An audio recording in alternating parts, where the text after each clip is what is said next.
Bragg equation एक वो topic है जो हर साल पेपर में पूछा जाता है। बीएससी सेकेंड सेमेस्टर केमिस्ट्री का एक मोस्ट इंपॉर्टेंट टॉपिक है। यूनिट 5 है सॉलिड स्टेट। आखिर हमें ब्रेग इक्वेशन की जरूरत क्यों पड़ती है? क्या है ऐसा इस ब्रेग इक्वेशन में कि भाई इसकी इतनी तारीफ सुनी है, हर साल पेपर में आता? तो पहला पॉइंट एक कवर कर लो, माइंड में डाल लो कि इसकी सहायता से हमें एटॉमिक रेडियाई ज्ञात करने का मौका मिलता है। एटॉमिक रेडियाई अगर फाइंड करनी है किसी भी एटम की तो आप ब्रेग इक्वेशन पर जा सकते हो। किसी क्रिस्टल की इंटरनल स्ट्रक्चर फाइंड करनी है तो आप ब्रेग इक्वेशन पर जा सकते हो। अगर दो लेटिस प्लेन के बीच की दूरी फाइंड करनी है तो आप ब्रेग इक्वेशन पर जा सकते हो। ब्रेग भी अपने समय के जाने माने साइंटिस्ट रहे होंगे क्योंकि इन्होंने ना एक्सरे का यूज करा। जानते हो ना एक्सरे क्या होता है? एक्सरे तो वो चीज होती है, एक्सरे सुना है? जैसे मान लो किसी व्यक्ति का एक्सीडेंट हो जाता, हड्डी फ्रैक्चर हो गई, तो हड्डी को जांच करने के लिए आप डॉक्टर लोग बाहर से देख के तो बताएंगे नहीं यार हड्डी कहां से टूटी है, तो वो एक्सरे करवाते हैं। एक्सरे क्या होता है? एक्सरे इतनी पावरफुल होती है ना कि वो हमारी बॉडी के अंदर चली जाती हैं। आप समझ लो हमारी बॉडी के अंदर जाने के बाद हमारी बॉडी के अंदर का जो चल रहा होता है ना, कहां से हड्डी फ्रैक्चर हुई है, कैसे हैं फेफड़े, कैसे हैं आपके, वो सब दिखाती हैं। लगा लो हमारे बॉडी के अंदर जाती हैं और जाने के बाद फोटोग्राफिक प्लेट पर उसका चित्र दिखाती हैं कि हमारे बॉडी के अंदर क्या प्रॉब्लम है, कहां से हड्डी फ्रैक्चर हुई है। सोच लो इतनी पावरफुल एक्सरे होती है। तो इन्होंने भैया एक्सरे का यूज करा, यानी कि ब्रेग ने एक्सरे का उपयोग किसी क्रिस्टल की इंटरनल स्ट्रक्चर फाइंड करने में किया। तो मैं डाल देता हूं हेडिंग, बस ध्यान से बोर्ड को देखते रहना। वो टॉपिक बहुत मोस्ट है यार, तो छोड़ना नहीं है इस टॉपिक को, ठीक है? तो डाल देता हूं मैं हेडिंग ब्रेग इक्वेशन। ठीक है sir, Bragg equation. Okay okay okay okay okay, Bragg, ठीक है बेटे, ब्रेग इक्वेशन। ओके, EQUATION, इसको हम हिंदी में कहते हैं ब्रेग समीकरण। ठीक है, ब्रेग समीकरण। देखो कोई चीज डिफिकल्ट नहीं होती अगर आप चाहो तो। जो मैंने बताया ना 3 पॉइंट, उन पे ध्यान देना। तो देखो ब्रेग ने, किसने? ब्रेग ने किसी क्रिस्टल, यानी कि ब्रेग ने एक्सरे का उपयोग किसी क्रिस्टल की इंटरनल स्ट्रक्चर फाइंड करने में किया। क्योंकि तुम्हें लिख के आना है यार, अगर मैं तुम्हें डायरेक्टली समझा दूं कोई दिक्कत नहीं है, समझ में आ जाएगा, लेकिन तुम्हें लिख के आना है, इसलिए मैं आपको नोट्स बनवाता हूं। देखो ध्यान से जरा, क्या है मेरे पास, यानी कि किसने बेटे? ब्रेग ने। ठीक है, लाइन पे ध्यान देना, किसने? ब्रेग ने। ठीक है, एक्सरे का यूज, किसका बेटे? एक्सरे का यूज, एक्सरे का यूज। ठीक है, एक्सरे का यूज कहां किया? एक्सरे का यूज, अरे कहीं तो किया होगा। ब्रेग ने एक्सरे का यूज, एक्सरे का यूज कहां किया है भाई? एक्सरे का यूज किसी क्रिस्टल की, लाइन पे फोकस करें आप, किसी क्रिस्टल की, ठीक है सर, किसी क्रिस्टल की इंटरनल स्ट्रक्चर, इंटरनल, ठीक है, इंटरनल स्ट्रक्चर ज्ञात करने में, इंटरनल स्ट्रक्चर का अध्ययन लिखो आप, ये लिखो, ये बड़ा बहुत बढ़िया, अध्ययन करने में किया, अध्ययन करने में किया। ओके, करने में किया, बहुत बढ़िया चीज है। देखो ये जो लाइन लिखवाई है ना मैंने, तो सिंपल सी बात है, कोई सा भी एक्सरे है, एक्सरे हमेशा इंटरनल स्ट्रक्चर के लिए यूज होता है। जैसे हड्डी, मैंने बताया कि हड्डी फ्रैक्चर हो गई, बॉडी के अंदर है, अगर उसको जांच करना तो आप एक्सरे पे जा सकते हो। तो आप इस चीज से भी इसको समझ सकते हो कि भाई ब्रेग ने एक्सरे का यूज जो है किसी क्रिस्टल की इंटरनल स्ट्रक्चर का अध्ययन करने में किया। ओके, सबसे पहला जरूरी है चित्र। ब्रेग ने जो चित्र दिया ना उस पर आप फोकस करना ठीक से। देखो पहला लेटिस प्लेन में बनाता हूं, देखो थोड़ा सा नीचे से बनाना यहां से, क्योंकि ऊपर लाइन आएंगी, अभी आप मत बनाना, चित्र पूरा होने। पहला lattice plane, second lattice plane और फोर्थ लेटिस प्लेन। इसको हिंदी में बोलते हैं बेटे जालक तल। क्या बोलते हैं इसको हिंदी में हम? जालक तल। First lettuce plane L1, L2 and L3, ठीक है, नाम दे देंगे इसको। माना कि L1, L2, L3 किसी क्रिस्टल के समांतर लेटिस प्लेन है। ठीक है, ये पहली लाइन लिख गई हमारी। चलो देखो फिर ध्यान से, मैं मान रहा हूं बेटा, थोड़ा लाइन पे ध्यान देना। माना L1, L2, L3 किसी क्रिस्टल के, ओके, देखो आराम से समझो, जा जल्दीबाजी मत करो, इस चीज को आराम से समझो बिल्कुल। माना L1, L2, L3 किसी क्रिस्टल के, ओके सर, किसी क्रिस्टल के लेटिस प्लेन है। कितने बेटे? लेटिस प्लेन है। लेटिस समझते हो ना आप? लेटिस नहीं, लेटिस प्लेन है, लेटिस प्लेन है। लेटिस का मतलब होता है जालक तल है, लेटिस प्लेन है, यानी कि कोई भी क्रिस्टल भिन्न भिन्न तल से मिलकर बना होता है। 1 तल, 2 तल, 3 तल, 4, 5, 6, 7, 8, 9 तल, ठीक है, बहुत सारे तल होते हैं, अनेक तल होते हैं। तो माना L1, L2, L3 किसी क्रिस्टल के लेटिस प्लेन है जिसमें ये पार्टिकल प्रेजेंट होते हैं। जिसमें बेटे क्या होते हैं ये? जिसमें ये पार्टिकल मतलब जिसमें ये कण प्रेजेंट होते हैं। ये कण है बेटे मेरे पास, लाइन पे ध्यान देना, ये क्या है मेरे पास, पार्टिकल, जिसमें पार्टिकल प्रेजेंट होता है। असल में मैं तुम्हें बताऊं, जो ये पार्टिकल तुम्हें दिखाई दे रहे हैं ना, ये पार्टिकल सिर्फ सेंटर पॉइंट होते हैं। असल में तो पॉइंट तो ऐसे बनता है, देखो फोकस करें लाइन पे, एक सेंटर पॉइंट मैंने ये लिया, ठीक है, एक सेंटर पॉइंट मैंने ये लिया। अब जो ये सेंटर पॉइंट होते हैं, देखो ये किसी भी एटम का सेंटर पॉइंट होता है। लाइन पे ध्यान देना बेटे, ये मेरे पास क्या है, एटम है। ऐसे सेकेंड एटम मेरे पास ये होगा, ये मेरे पास क्या है बेटे, सेकेंड एटम है, ठीक है। अब ये दो सेंटर पॉइंट है, ठीक है, ये दो सेंटर पॉइंट है, और इन दोनों सेंटर पॉइंट के बीच की दूरी कितनी है मेरे पास, डी है। अगर मुझे किसी भी एटम की रेडियाई फाइंड करनी है, त्रिज्या ज्ञात करनी है, तो क्या कर दूंगा मैं, इसका आधा कर दूंगा, आधा कर दूंगा, तो मेरे पास क्या निकल जाएगा, किसी एटम की रेडियाई फाइंड हो जाएगी। मतलब इन दोनों के बीच की दूरी मेरे पास कितनी लूंगा मैं, यहाँ डी लूंगा। इन दोनों के बीच की दूरी कितनी है बेटे मेरे पास, ये डी है। यानी कि दो लेटिस प्लेन के बीच की दूरी कितनी है मेरे पास, डी है, या दो सेंटर पॉइंट के बीच की दूरी कितनी है मेरे पास, डी है। अगर मैं डी फाइंड कर लूंगा तो डी का मैं आधा करके वहां से हम रेडियाई फाइंड कर लेंगे। तो किसी भी एटम की रेडियाई फाइंड करनी है तो आप इस ब्रेग इक्वेशन पे जा सकते हो। आप कैसे डी का मान, मेन काम हमारा डी का रहेगा, डी का मान हमें कैसे निकालना, ब्रेग इक्वेशन की सहायता से हम डी का मान कैसे फाइंड करेंगे, बस ये सबसे बड़ी प्रॉब्लम हमारी रहेगी। चलिए सब आगे देखते हैं। तो ये स्मॉल डी समझ में आया क्या होता है। आप बोलोगे दो एटम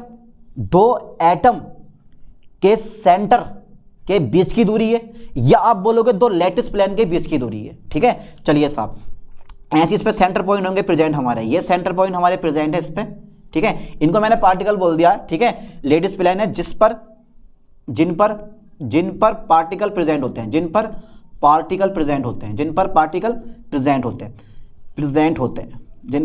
प्रेजेंट होते हैं। चलिए साहब, दो लेटिस प्लेन के बीच की दूरी कितनी है, स्मॉल डी है, ठीक है। दो लेटिस प्लेन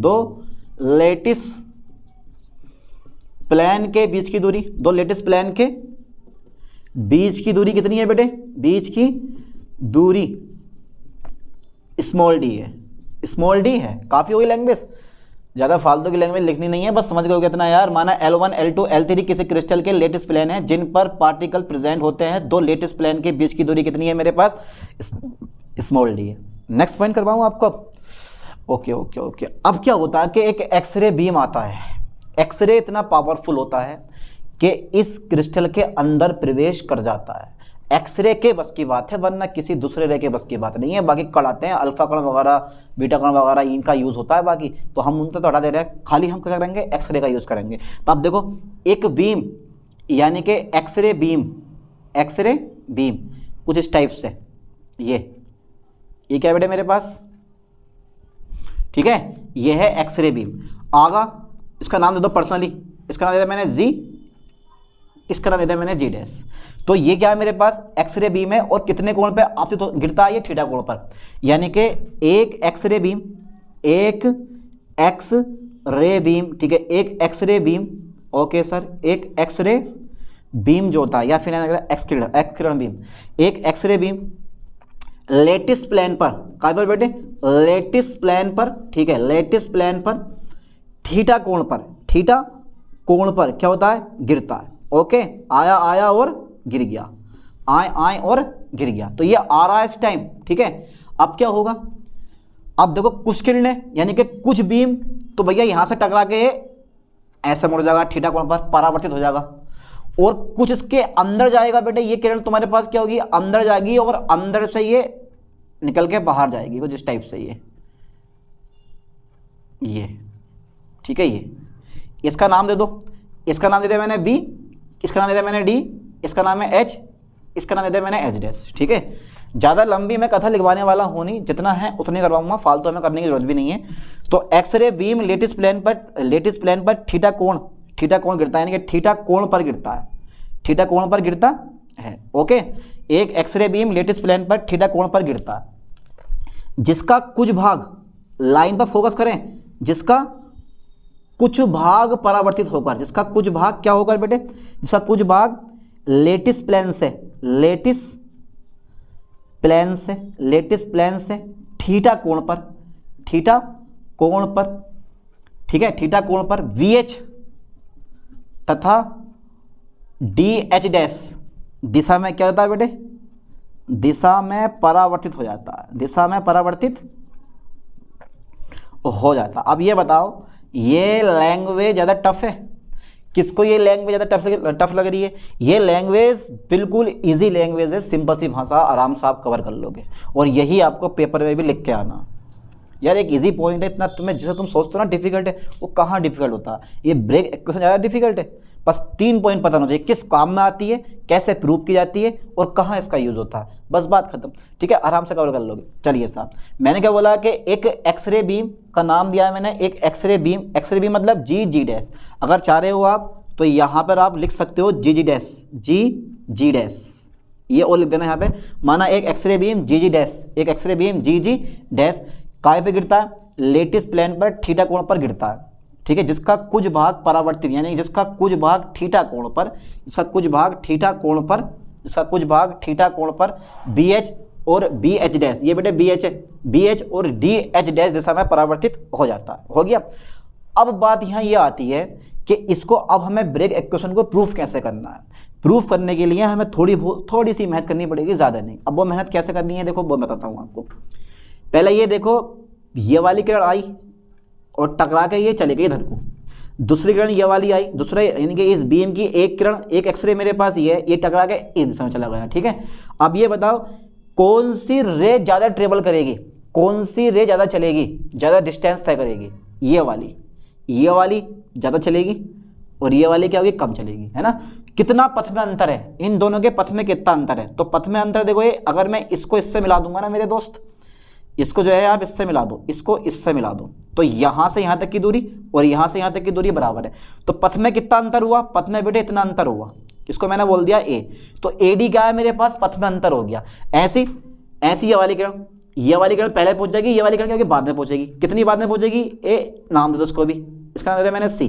तो पथ में कितना अंतर हुआ? इतना अंतर हुआ, ये पथ में अंतर हो गया। समझ में आया कुछ? तो ये पथ में अंतर है और ये पथ में अंतर है। देखो यहाँ से यहाँ तक की दूरी और यहाँ से यहाँ तक की दूरी दोनों बराबर है। पथ में कितना अंतर हो गया? DC। ऐसे यहाँ से यहाँ तक की दूरी, यहाँ से यहाँ तक की दूरी दोनों बराबर है। पथ में कितना अंतर हो गया मेरे पास? AD हो गया। ठीक है सर। अच्छा, एक पॉइंट पर और ध्यान देना, अगर ये डिस्टेंस D है तो ये डिस्टेंस भी मेरे पास कितनी होगी बेटे? D होगी। और ये कोण अगर मेरे पास थीटा है तो ये कोण भी कितना होगा मेरे पास? थीटा होगा। ऐसे ये कोण थीटा है तो ये कोण भी कितना होगा मेरे पास? थीटा होगा। ठीक है, चलिए साहब आगे देखते हैं। अब पहले जरा इसका स्क्रीनशॉट लें, इसका स्क्रीनशॉट ले लें, इसके बाद करवाते हैं आगे। फिर जल्दी फास्ट ले लो स्क्रीनशॉट, कर दूँ रेज? ठीक है सर। चलिए साहब, अब इसका डेरिवेशन करते हैं, प्रूफ जो हमारी इक्वेशन आती है। मेरे ख्याल से बिल्कुल इजी पॉइंट है, कहीं कोई डिफिकल्ट आपको लगना नहीं चाहिए। ये टॉपिक ब्रेक इक्वेशन है मेरे दोस्त, सिंपल सा पॉइंट है, सिंपल सी इक्वेशन है, बिल्कुल थ्योरी है, बिल्कुल आराम से लिख के आना पेपर में, कोई दिक्कत नहीं है। चलिए साहब देखते हैं। देखो त्रिभुज पकड़ लो, अब पकड़ पाओ सर। क्या? त्रिभुज ABD में। ठीक है, त्रिभुज AVD में। ओके सर, आपने कहा, हमने पकड़ लिया। क्या नाम है इसका? त्रिभुज ABD। Okay, ABD। Sine theta बराबर होता है लंब बटा कर्ण, सबको याद है। कोण के सामने वाली भुजा क्या होती है बेटे? कर्ण। कोण समकोण के सामने वाली भुजा कर्ण होती है और कोण के सामने वाली भुजा क्या होती है? लंब होती है। तो ये वाली भुजा मेरे पास लंब हो गई, ये वाली भुजा मेरे पास कर्ण हो गई। ठीक है, तो ये वाली भुजा क्या होगी मेरे पास? लंब हो जाएगी, ये वाली भुजा मेरे पास क्या हो जाएगी? कर्ण हो जाएगी। ठीक है, और ये वाली भुजा हो जाएगी मेरे पास आधार। चलिए साहब देखते हैं जरा, यार ये चीज़ें तो आपको आनी चाहिए। तो कोण के सामने वाली भुजा क्या होती है? लंब होती है। जब मैं साइन थीटा का मान यहाँ से निकालूंगा तो साइन थीटा बराबर कितना जगह मेरे पास? सामने वाली भुजा लंब हो गई AD। ठीक है, A और D। ठीक है, सामने वाली भुजा लंब हो गई और ये वाली भुजा मेरे पास BD कर्ण हो गई, तो लंब बटा कर्ण। ठीक है, अच्छा ओके सर, साइन थीटा में ऐसे लिखूंगा, AD का मान कितना है मेरे पास? AD और BD का मान कितना है मेरे पास? D है। अगर ये वाला देखो यहाँ से यहाँ तक की दूरी कितनी है मेरे पास? D है। तो AD में ऐसे लिख लूंगा, AD मैंने ऐसे लिखा और BD का मान कितना है मेरे पास? स्मॉल d है। तो ये भाग वाला कहाँ पहुंच जाएगा? गुणा में पहुंच जाएगा। तो जो पथांतर आ गया मेरे पास, पथ में अंतर, वो आ गया मेरे पास D साइन थीटा। इसी प्रकार हम निकाल लेंगे यहाँ से। सो इसी प्रकार चलो साहब इसी प्रकार देखते हैं हम। इसी प्रकार अगर मैं यहाँ से CD का मान निकालूंगा तो मेरे कोण के सामने वाली भुजा क्या आ गई मेरे पास बेटे? लंब आ जाएगी। यह वाली भुजा मेरे पास क्या हो जाएगी? कर्ण हो जाएगी। इसका मतलब यह है कि जो CD होगा वो भी मेरे पास कितना होगा? D साइन थीटा होगा। आप निकाल के देखो, ठीक है, CD बराबर D साइन थीटा। टोटल पथ डिफरेंट कितना आ गया? चेक करें जरा एक बार, टोटल पथ डिफरेंट कितना हो गया? टोटल पथ डिफरेंट, DIFFERENT। टोटल पथ डिफरेंट हो गया हमारा इस समय हो गया मेरे पास AD प्लस के CD। ओके, टोटल पथ डिफरेंट कितना हो गया AD plus CD, AD plus CD। Okay, अब दोनों को ऐड कर देता हूं मैं, जरा ध्यान देना बेटा, बोर्ड पे D साइन थीटा है और ये भी मेरे पास क्या बेटे D साइन थीटा। कितना हो गया मेरे पास, ये हो गया मेरे पास D sine theta plus D sine theta, तो ये हो गया मेरे पास 2D साइन थीटा। कितना हो गया मेरे पास 2D sine theta. Okay okay सब, टोटल पथ डिफरेंट आ गया, क्वेश्चन नंबर फर्स्ट आ गई मेरे पास, ये आ गया मेरे पास टोटल पथ डिफरेंट। ठीक है, इतना टोटल पथ डिफरेंट मेरे पास कितना आया 2D साइन थीटा। 4 देखो, 4 कंस्ट्रक्टिव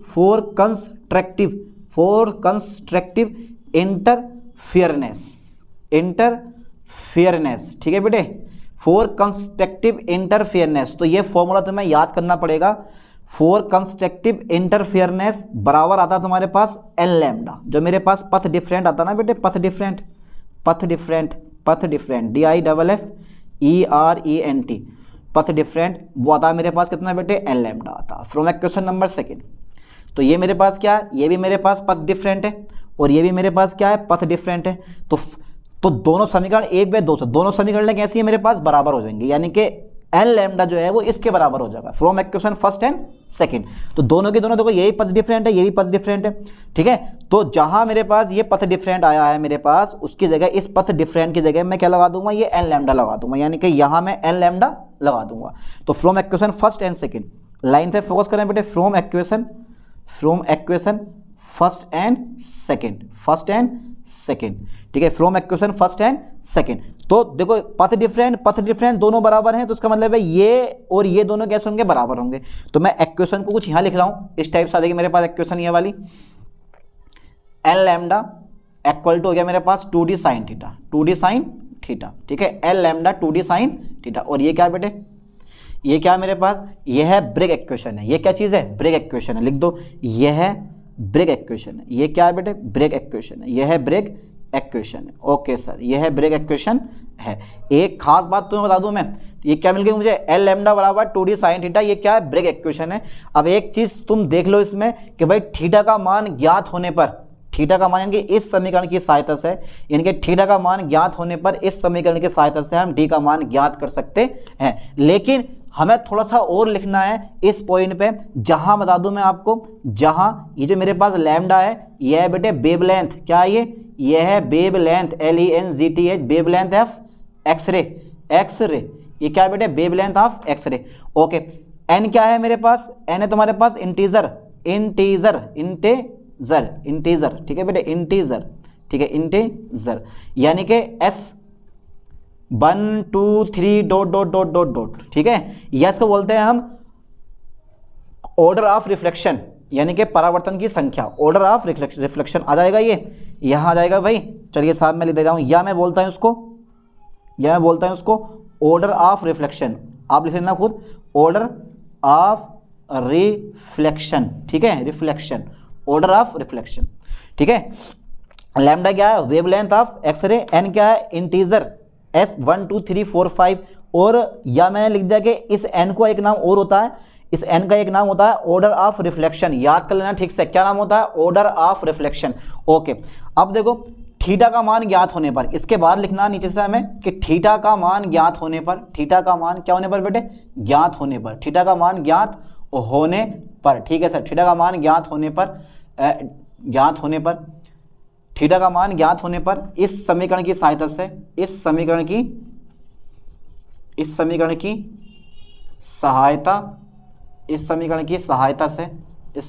सहायता से स्मॉल d का मान ज्ञात किया जा सकता है, ओके सर। ठीक है, अगर आपको थीटा का मान पता चल गया है तो n का मान, लैम्डा का मान दे रखा होता है, थीटा का मान निकालना होता है, थीटा का मान निकाल लिया हमने। ठीक है, अब थीटा का मान कैसे निकालते हैं, उसके लिए एक पाउडर मेथड का यूज होता है थीटा का मान निकालने के लिए। वहां से पाउडर मेथड से हम थीटा का मान निकालते हैं, और थीटा का मान निकालने के बाद इस ब्रेक इक्वेशन में रखते हैं और डी का मान हम फाइंड कर लेते हैं। समझ गए?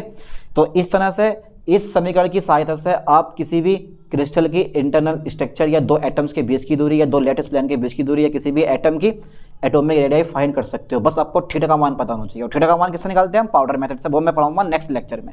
तो हमारी ब्रेक इक्वेशन क्या आई है? एल लैम्डा बराबर 2d साइन थीटा। ठीक से याद करो और बताओ कि ये एन क्या है? Order of reflection. लैम्डा क्या? Wavelength of X-ray. और डी दो लेटिस प्लेन के बीच की दूरी है। और थीटा हमारे पास कोण है।